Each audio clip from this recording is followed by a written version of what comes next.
spirit of compassion to the forefront.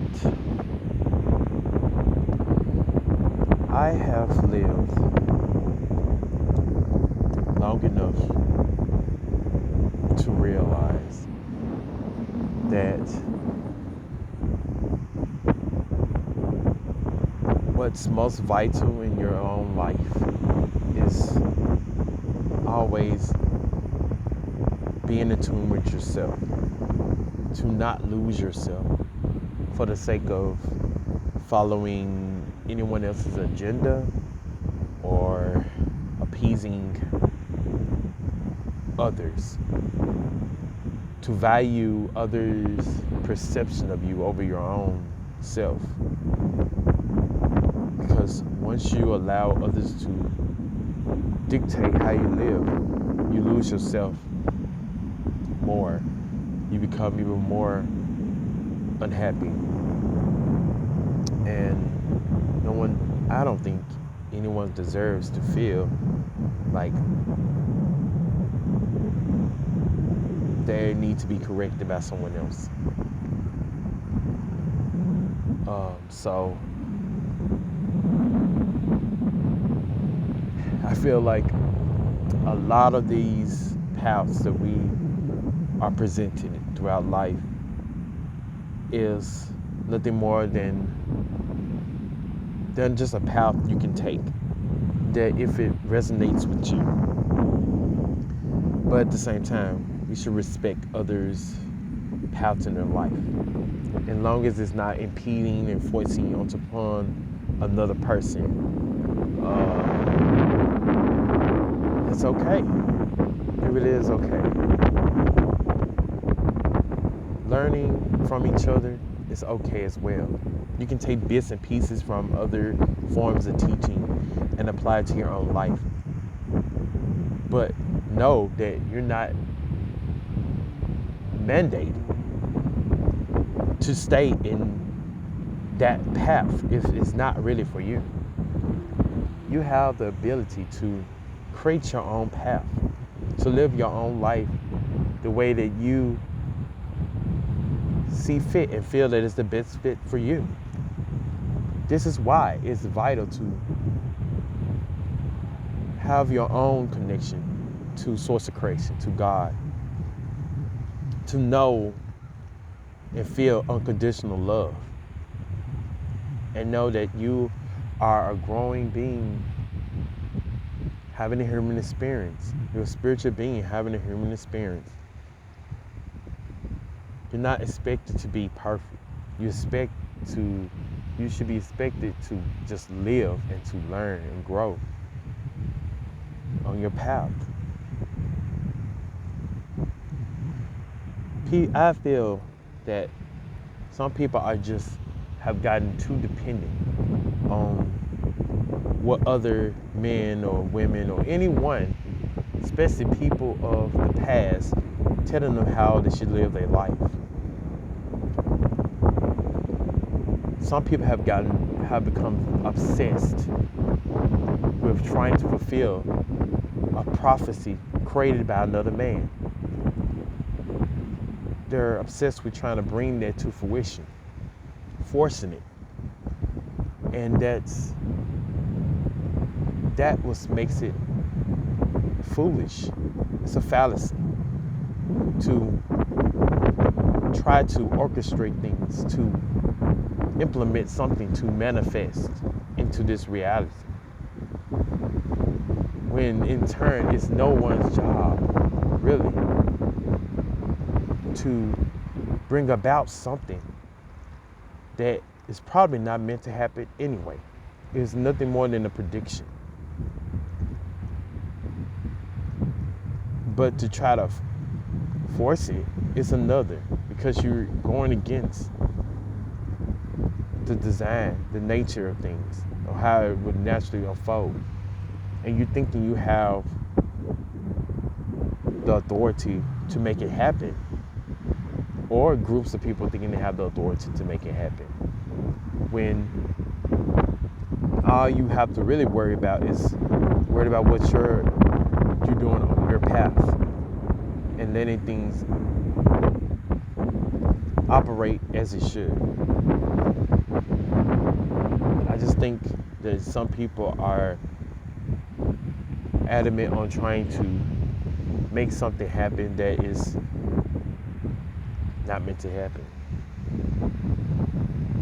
instead of just trusting in God and nature to let it operate as it should. There are other rumors about putting God in a negative light, making him seem like he's a prisoner rather than omnipotent, loving being. And once upon a time, I used to operate like this, thinking that that God, first off, God didn't love me. And number two, I saw him as an evil tyrant, that he wants us to suffer. And in some cases, it is suffering. It's a burden being alive. But it is also a blessing,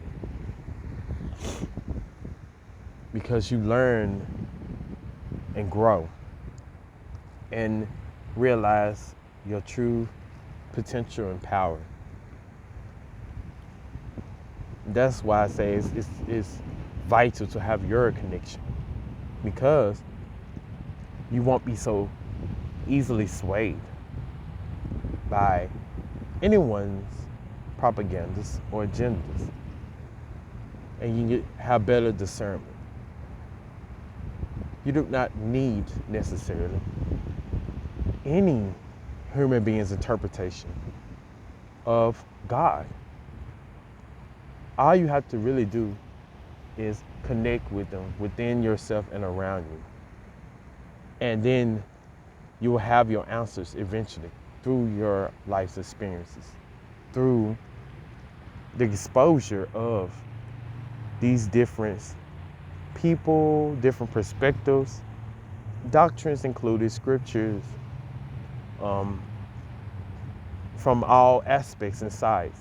It is imperative to take on as much knowledge as you can, so you can have something to compare against. And you can choose what you want to apply to your life and what do you not want to apply. Believe me, they're all doing the same tactics. This is a tactic. All of them. Whatever creed, religion you believe in. I'm not condemning anyone for whatever they believe in. I'm saying that it's a compelling argument. You got to build a persuasive argument.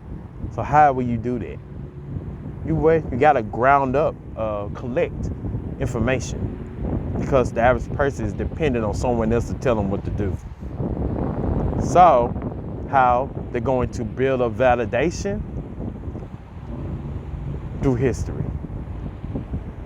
through what other people have already written, instead of allowing a person to reach deep within themselves. And some scriptures and religions will denounce that and say that you can't lead by your own understandings or something like that. But I feel that they're just a tactic to use to keep people from thinking for themselves. Free thinking is the best advice I can give anyone who is seeking a direction or seeking some form of guidance from someone who is older or someone, period, who you feel like is wise. That's all we can give you, really, to be honest.